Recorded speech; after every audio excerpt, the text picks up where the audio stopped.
नमस्ते, मैं डॉक्टर निर्मला कुमावत आपके सामने फिर से हाजिर हूँ। आपका स्वागत करती हूँ सार्विक क्लासेस में। हमने पिछली क्लास में कुछ व्याख्याएं देखी। उम्मीद है कि अब एक दिन बाद में आप लोगों की परीक्षा है, आपकी तैयारी हो चुकी होगी। फिर भी एक लास्ट प्रश्न मैं आपके साथ में साझा करना चाहती हूँ। प्रश्न है, नाटक और एकांकी में क्या अंतर है? हो सकता है कि इससे संबंधित एक छोटी टिप्पणी आ जाए, तो उसके अंदर हम कुछ अंतर देखेंगे। क्या है अंतर? नाटक और एकांकी, जो कि हमें पता है दोनों ही दृश्यात्मक विधा है। दृश्यात्मक, दृश्य यानी कि देखना, जिसको हम मंच पर देख सकते हैं, जिसका मंचन कर सकते हैं, वो कौन सी विधा होती है? दृश्यात्मक विधा होती है। तो नाटक और एकांकी दोनों को हम मंच पर प्रदर्शित कर सकते हैं। तो इस दृष्टि से नाटक दृश्य विधा है, जो कि एक वृहद रूप में होती है, जबकि एकांकी क्या है? लघु रूप में होती है। मतलब वृहद रूप में, मतलब नाटक जो होता है वो विस्तृत रूप में लिखा जाता है, बड़ा होता है, और एकांकी एक अंक की रचना है, इसलिए क्या होती है? छोटी होती है। इसके बाद में क्या लिखा है कि जो, यानी कि नाटक जीवन की समग्र पहलुओं का चित्रण रंगमंचीय संभावनाओं के साथ करता है। कहने का मतलब है कि नाटक के अंदर किसी व्यक्ति के जीवन की घटनाओं का समग्र चित्रण प्रस्तुत किया जा सकता है या किया जाता है, लेकिन एकांकी में किसी व्यक्ति के जीवन की सिर्फ एक घटना का ही चित्रण किया जाता है। जैसे ये बताता है कि जो, यानी कि एकांकी जीवन की किसी एक घटना का चित्रण रंगमंचीय संभावनाओं के साथ करता है। दूसरा अंतर क्या है?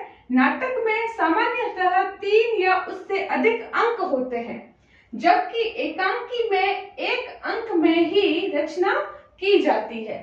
तीसरा अंतर क्या है?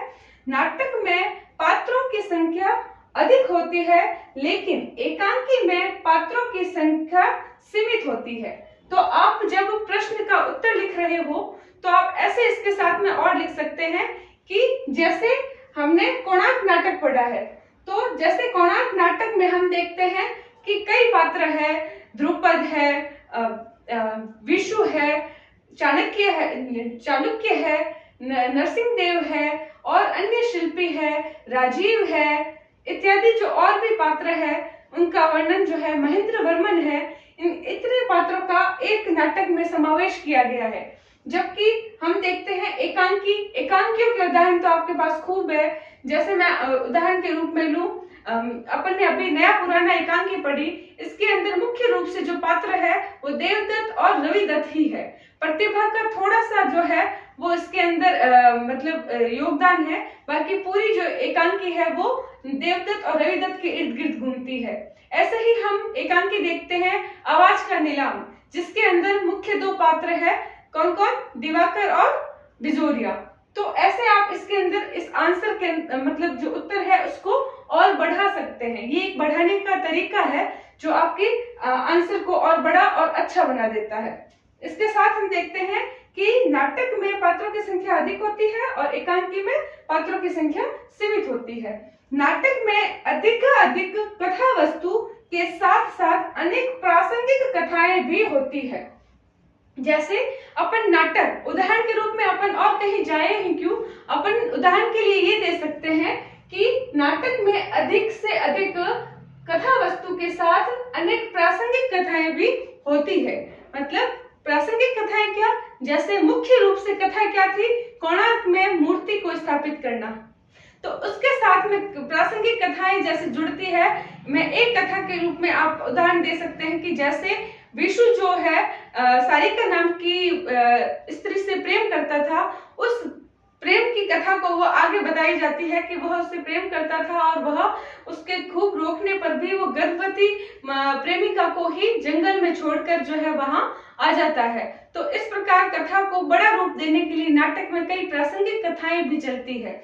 और यहाँ पे क्या बोला गया? एकांकी में मूल कथा का ही समावेश समावेश होता है।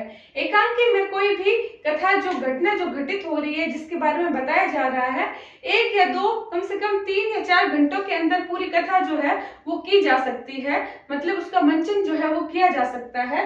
तो उसका समावेश जो है प्रासंगिक कथाओं का समावेश जो है वो एकांकी में नहीं होता है। और क्या अंतर है? नाटक में चरित्र का क्रमशः विकास दिखाया जाता है, जबकि एकांकी में पात्रों की क्रियाकलापों और चरित्रों का संयोजन इस रूप में होता है कि एकांकी होते हुए भी उसके व्यक्तित्व का समूचा बिंब मिल जाता है। यानी कि नाटक जो कि अपन को पता है जीवन की संपूर्ण घटनाओं का चित्रण होता है, तो उसके अंदर चरित्र जो है वो आगे जाके स्पष्ट हो ही जाते हैं, जबकि एकांकी बहुत छोटी और सीमित होती है। फिर भी एकांकी में ऐसा गुण होता है कि वह जो है वो जिसके पात्र जो है उसके चरित्र का बिंब जो है वो भली भांति प्रस्तुत कर देता है। तो यह एक एकांकी की विशेषता भी मानी जाती है। ये था सिंपल सा प्रश्न का उत्तर, नाटक और एकांकी में अंतर। इसके अंतर को स्पष्ट करते हुए आप कहाँ-कहाँ क्या उदाहरण दे सकते हैं वो भी मैंने आपको बताया। 1 अंक की रचना है, नाटक में सामान्यतः 3 या उससे अधिक अंक होते हैं। तो यहाँ पे ये बता सकते हैं, जैसे कोणार्क नाटक है, उसमें 3 अंकों में वह संपूर्ण जो कोणार्क के मंदिर के निर्माण की जो घटना है वो घटित हुई है, जबकि एकांकी में 1 ही अंक में संपूर्ण घटना जो है कही गई है। समझ रहे हैं? तो इस प्रकार हम उदाहरण सहित इनके अंतर को स्पष्ट कर सकते हैं। तो हमारा जो उत्तर होगा वो बेहतर होगा और उससे हमारे आंसर का जो प्रभाव है वो कॉपी चेक करने वाले पर पड़ेगा। All the best. सब अपनी अपनी तैयारी को अच्छे से बनाए रखना। कल अच्छे से तैयारी कर लेना। अब कुछ नया मत पढ़ना, जितना हो सके जो पढ़ा है उसको और याद करने की कोशिश करो। काव्य का जो प्रथम प्रश्न पत्र है उसमें हो सके उतने अब उदाहरणों को देखो, पॉइंट्स को देखो, और दूसरा जो प्रश्न पत्र है उसके अंदर आपने कहानियां, जो एकांकियों की जो कथा वस्तु है उसको तो आपने देख ही लिया है, कोणार्क का देख लिया है। इसके अतिरिक्त जो नाटक का जो उद्भव और विकास है उसके अंदर कुछ नाटक और नाटककारों की, एकांकी का उद्भव और विकास जो है उसके अंदर एकांकीकारों की कुछ रचनाएं जो है वो देख लीजिए और अपने जो कॉन्फिडेंस है उसको बिल्ड कीजिए। परीक्षा हॉल में जब जाओ तो बहुत ही इत्मीनान से अच्छे से अपना पेपर सॉल्व करना। All the best.